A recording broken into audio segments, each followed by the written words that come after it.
Юнле императоры, Қытай, 15 ғасыр. Мин әулетінің ең ықпалды билеушілерінің бірі. Ол астананы Бейжіңге көшіріп, әйгілі тыйым салынған қаланы салдырды.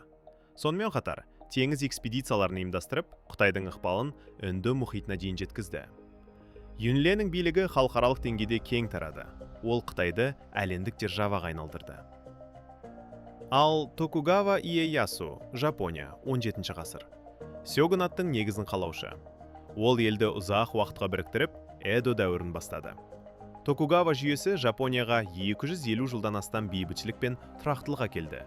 Оның билігі халықаралық емес, бірақ ішкі жағынан өте берік болды. Юнленің билігі ауқымды әрі халықаралық ықпалға ие болса, Токугава билігі ұзақ мерзімді тұрақтылықты қамтамасыз етті. Екеуі де өз дәуірінде ерекше күшті болды, бірақ әрқайсысы билікті әртүрлі жолмен жүзеге асырды. Юнле сыртқы ықпал арқылы, Токугава ішкі тәртіп арқылы.